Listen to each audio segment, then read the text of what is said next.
Salut les amis, c'est Jojo, je suis super content de vous retrouver avec cette jolie chose qui est tout simplement la Tesla Model S P100D que je vous ai présenté dernièrement dans une vidéo avec notamment Lionel et François qui n'est pas là actuellement. Voilà, de chez InVisual, on vous a fait une chouette vidéo, le lien sera dans la description si vous l'avez toujours pas vu. Et là ce que je vous propose c'est une vidéo en mode tranquillou, filmée directement avec le Galaxy S10 Plus pour que vous puissiez un peu juger de la qualité vidéo, son, etc., etc. Ce que je vous propose c'est d'essayer d'être le plus complémentaire possible par rapport à la vidéo que j'ai pu vous proposer.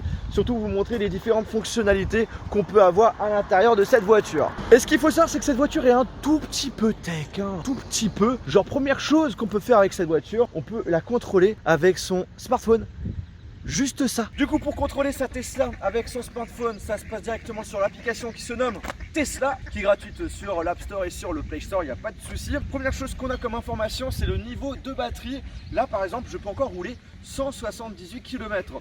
Donc du coup ça va encore, mais il y a un moment il faudra quand même que je la charge. Alors soit je recharge la voiture directement à la maison ou dans les recharges publiques, ou soit directement sur les superchargeurs de chez Tesla. Imaginons j'ai envie de recharger ma voiture dans un super Tesla superchargeur, il suffit tout simplement d'aller dans recharge, et là par rapport à la localisation de la voiture, on va tout simplement nous proposer les superchargeurs qui sont à proximité.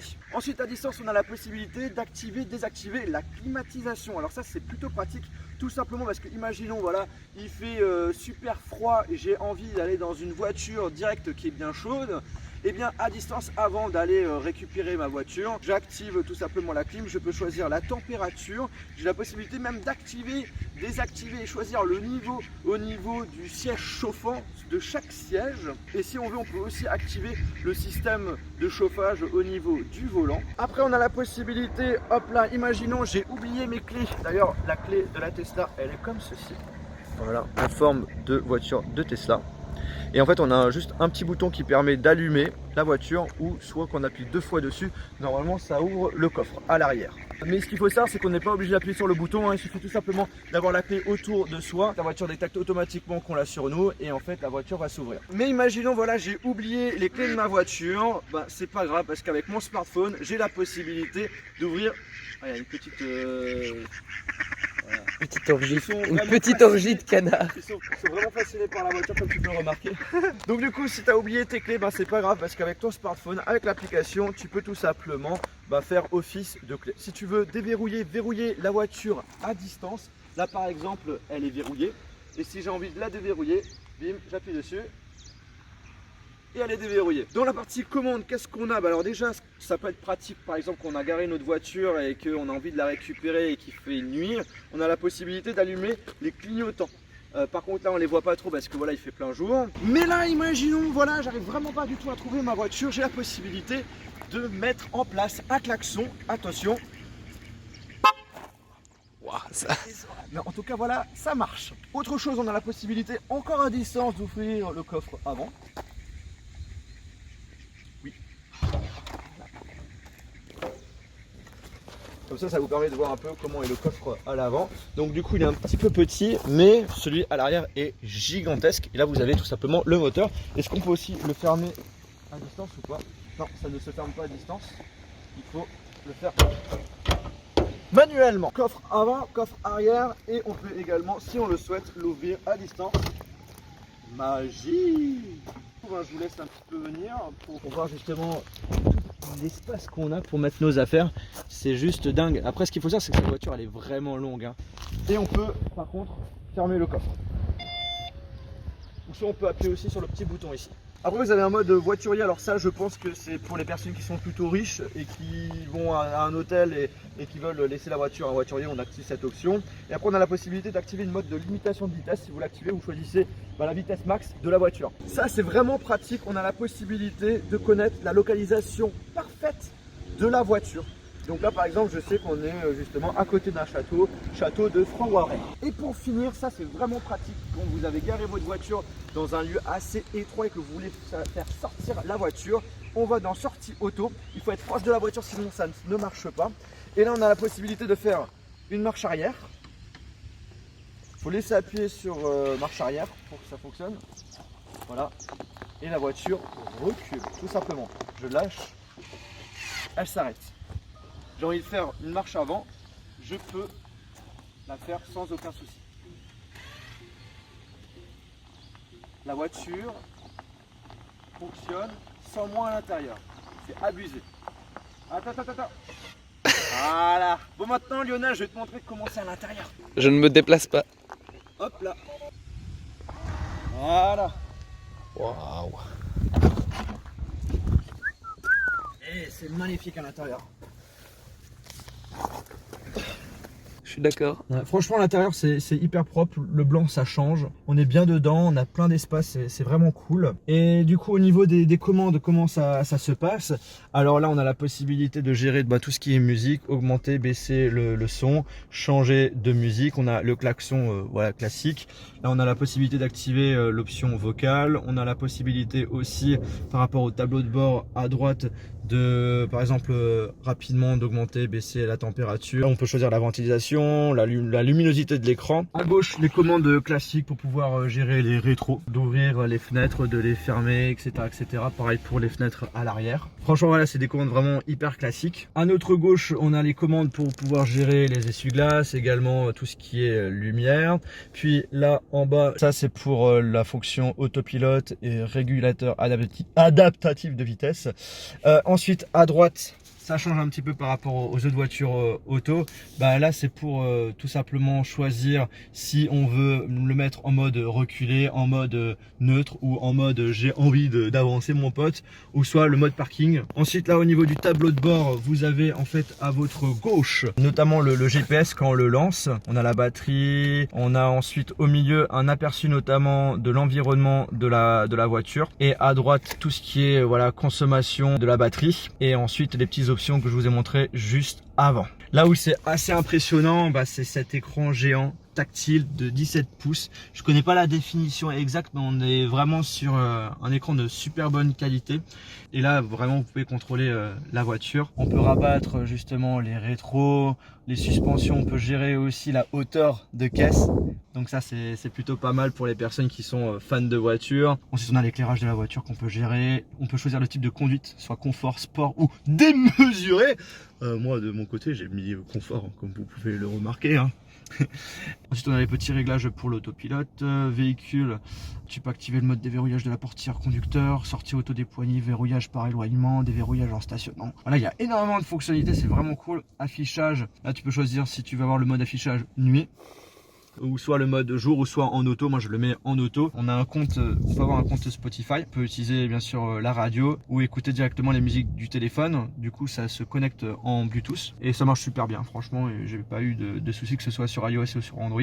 C'est juste incroyable. En fait, ce qu'il faut dire, c'est que la voiture est connectée constamment à Internet, quel que soit l'endroit où vous êtes. Vous n'avez pas besoin de prendre de forfait Internet pour la voiture, hein, c'est automatique directement dessus. Là où c'est super intéressant aussi, c'est qu'on a la possibilité d'installer plusieurs profils. Imaginons que vous êtes plusieurs à utiliser la voiture, c'est vachement pratique parce que du coup on a la possibilité pour chaque profil de choisir comment vont être les rétros, comment va être le positionnement du volant, et donc du coup tout va se paramétrer automatiquement par rapport au profil que vous avez activé. Ça va, franchement c'est super. Après, on a la possibilité d'afficher son agenda. On peut aussi afficher l'énergie par rapport à la consommation de la batterie de la voiture. Web, on peut naviguer sur internet, mais cependant si vous voulez regarder des vidéos, voilà, ça ne fonctionne pas. C'est justement fait exprès pour éviter de passer son temps à conduire en autopilote et de mater une vidéo. Mais en tout cas, on peut naviguer quand même sur internet pour faire quelques recherches, etc., etc. Après, on a la possibilité d'afficher la caméra arrière. Et ça, c'est vraiment pas mal parce que le rétro au milieu, je le trouve vraiment très très petit, et donc du coup d'avoir la caméra arrière directement sur l'écran, c'est vraiment pas mal. Et puis après, vous avez un mode pour tout ce qui est histoire de chargement de la voiture, et après on a la possibilité de choisir du coup d'activer le siège chauffant, et on a même, ça c'est nouveau, d'activer le siège en mode froid, tu vois. Voilà, ça c'est nouveau, il n'y avait pas avant. Tu peux choisir la clim, tu peux choisir aussi ce que tu veux activer comme siège chauffant. Et le truc assez rigolo, c'est qu'en appuyant ici, et là, chez Tesla, c'est des sacrés rigolos. Genre par exemple, on a un mode Peter où tu as la possibilité de piéger tes amis en quelque sorte. Ouais, c'est un peu... Attends, vraiment? Ouais, non, ouais, c'est vraiment... Tac, tac, tac, tac, super. C'est génial. C'est génial, ouais. Alors c'est à la fois cool d'avoir énormément de techno, mais il y a également des défauts. Genre par exemple la caméra arrière, j'ai eu des bugs, genre elle fonctionnait même pas. Maintenant heureusement elle refonctionne. Un truc aussi super intéressant au niveau du GPS, c'est que voilà par exemple j'ai envie de faire une longue route, j'ai envie d'aller par exemple aller à Paris, Paris-France, voilà. Il me fait un petit calcul d'itinéraire et en même temps, s'il voit qu'au niveau de la batterie, ça va pas le faire, tu vois, j'ai pas assez d'énergie, bah c'est pas grave, il va adapter le chemin en me proposant justement à quel endroit on va aller charger la voiture. Voilà, c'est fini, il m'a fait mon petit calcul. Donc là, il me propose d'aller à un endroit pour charger la voiture pendant 50 minutes. Et après, bim, on peut aller direction Paris. Et il me restera à Paris 12% de batterie. En tout cas, c'est vrai que notre façon de conduire sur ce genre de voiture change carrément par rapport à ce qu'on a l'habitude, parce que quand on met de l'essence c'est hyper rapide, bah là voilà il faut charger sa voiture, les longs trajets c'est pas forcément hyper pratique, mais voilà c'est une autre ambiance, soit tu vas aimer soit tu vas pas aimer, et je pense que dans le futur on trouvera des solutions pour encore proposer de la recharge encore plus rapide qu'aujourd'hui. Alors là on est dans une petite forêt, on va activer l'autopilote, hop là la commande est à ma gauche, j'appuie 2 fois dessus, voilà autopilote, je ne touche à rien mec, le volant se gère tout seul. Regarde, je ne fais rien du tout. Là, il va avoir un virage d'ici quelques petites minutes et ça va tourner tout seul. Regarde, je fais rien du tout. Je pourrais faire un petit unboxing d'un nouveau produit, genre le futur iPhone, tu sais. Bien sûr, ce mode, il faut faire attention, il faut quand même rester actif, et de toute façon au bout d'un moment on nous affiche un message pour nous dire voilà il faut mettre les mains sur le volant, sinon la fonctionnalité ne marchera plus pendant un petit temps, donc du coup faut faire attention. Là il y a le virage qui va arriver, on va tourner tout seul, voilà le volant, incroyable, c'est abusé, tout seul, tranquillou, je ne fais rien. Là il me dit exercer une légère résistance sur le volant, si tu peux un petit peu vérifier. Donc du coup j'appuie dessus et le tour est bon, hop là. Donc là maintenant, l'autopilote directement sur l'autoroute. Comment ça se passe? Pareil qu'avant. Là en fait, à votre gauche, au niveau du volant, on va tout simplement appuyer vers nous 2 fois. J'appuie 2 fois dessus, voilà.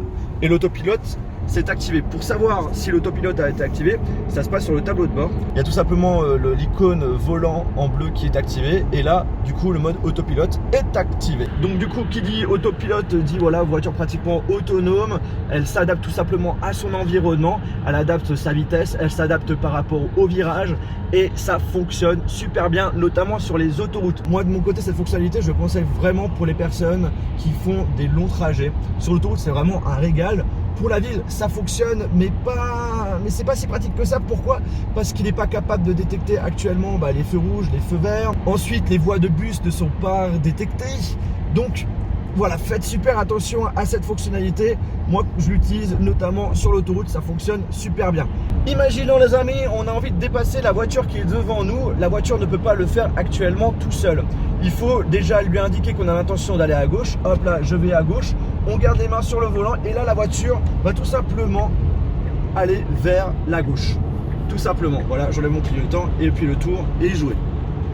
J'ai envie d'aller encore à gauche, hop là, je mets le clignotant à gauche, je mets les mains sur le volant, je ne vais pas moi-même à gauche, c'est la voiture. Il faut juste que la voiture ait une pression au niveau du volant pour pouvoir faire l'activation. Là, je vais à droite, je remets les mains sur le volant et elle tourne toute seule. Alors là, par exemple, tu vois, là c'est super intéressant. Il a détecté directement le camion qui allait dépasser et a fait un freinage automatique. Franchement, on est dans une voiture hyper sécure, c'est juste abusé. Bon, on va mettre de l'essence. Alors en termes de vitesse, cette voiture est juste incroyable. Elle peut monter à 0 à 100 km/h en 2 secondes 6. C'est juste abusé. Lionel n'a jamais vu d'accélération avec une Tesla, enfin dans la vraie vie. T'es prêt à être en quelque sorte dépucelé? On va voir ça. Là on est sur l'autoroute. L'autoroute mec, on est sur du 120 km/h. Donc du coup on va pouvoir faire le 0 à 100 sans trop de difficulté. Tu es prêt? Je m'installe confortablement. 1, 2.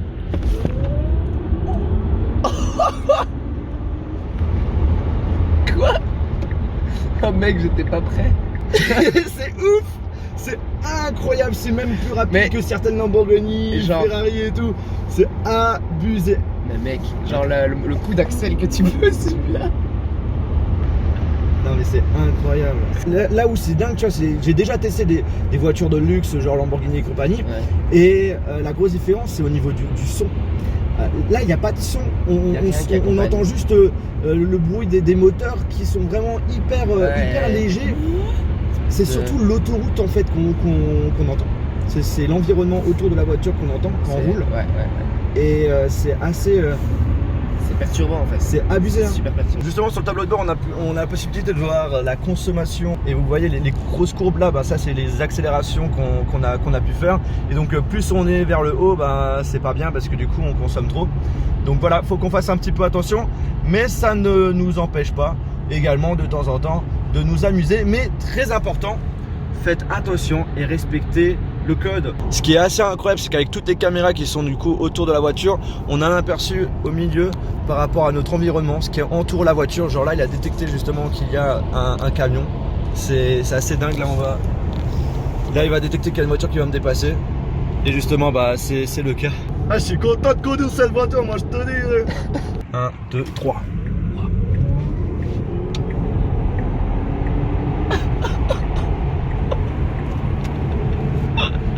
Waouh. C'est abusé comme c'est cool. Alors t'as l'impression d'être un gros gamin. Quand t'as la première fois la voiture, je pense que tu t'amuses bien. Et après au bout d'un moment, voilà, tu te lasses un petit peu. Ou peut-être pas. Bon, les capteurs sont plutôt pas mal. Ouais, ça marche bien. En plus il t'indique la distance exacte au centimètre près, tu sais. Bon là on va essayer. Je pense que ça peut être chaud parce qu'en fait la voiture elle peut se garer toute seule. Moi je suis pas trop fan de ce genre de fonctionnement parce que sur les voitures que j'ai déjà pu tester, quelquefois ils vont trop sur le trottoir, ils abîment les jantes et tout.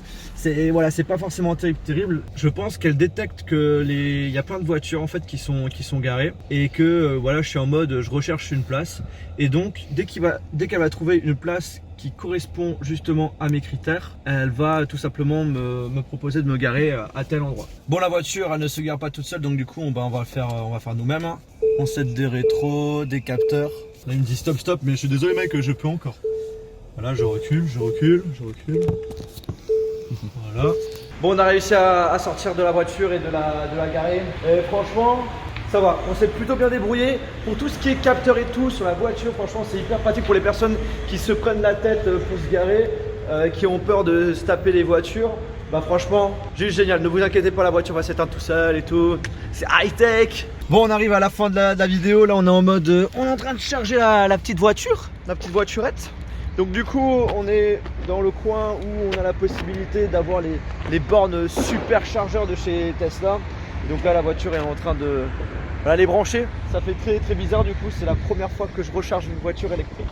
Et là sur l'écran on a la possibilité de savoir combien de temps va durer la recharge. On a plein de petites statistiques et tout. Et là actuellement pour une recharge complète il faut attendre 1h20. Du coup sur l'application aussi on a les informations sur la charge. Et ce qu'il faut savoir c'est que lorsque la recharge sera complète, on aura une petite notification pour nous dire vous pouvez revenir prendre votre voiture. Bon, je me suis pris un truc à boire en attendant. Là il me reste encore 1 heure de recharge. Donc on va attendre, j'ai envie de vous dire.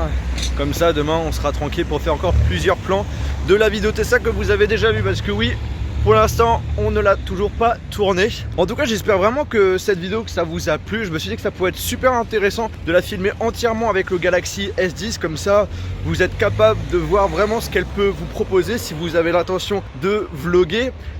Et surtout que je pense que Akram sera fortement intéressé puisqu'il m'a envoyé un message pour me demander si le S10 était cool en vidéo. Là comme ça tu pourras voir en vidéo comment ça peut rendre pour tes prochaines vidéos. Surtout au niveau de la qualité de son et tout. N'hésitez pas à me dire ce que vous en avez pensé, que ce soit pour la qualité de la caméra frontale, la caméra arrière. Si la vidéo vous a plu, n'hésitez pas à lâcher votre plus grand pouce bleu. N'hésitez pas à me dire ce que vous en pensez de la Tesla que je vous ai présentée. Si vous avez des questions, n'hésitez pas aussi à les partager. Pourquoi pas éventuellement répondre à vos questions dans une future vidéo. Je pense qu'il y a des personnes qui vont se poser la question, est-ce que c'est ma voiture? La réponse est non. C'est ma première Tesla que j'ai testée, mais c'est pas ma Tesla. J'aurais bien aimé vous faire une vidéo un petit peu plus complète en ce qui concerne mon avis général sur la voiture, mais en quelques jours d'utilisation, c'est pas possible. possible. Moi de mon côté pour l'instant j'ai roulé 4 heures au total avec la Model S et ce que je peux vous dire c'est que c'est un régal.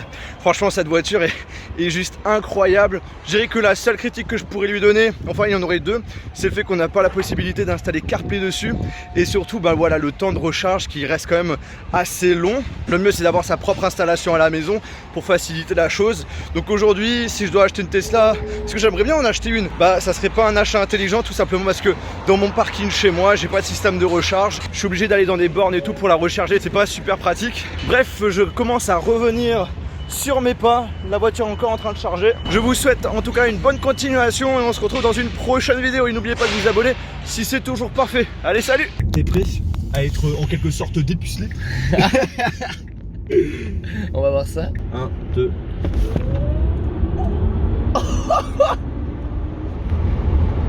Quoi? Oh mec, j'étais pas prêt. C'est ouf.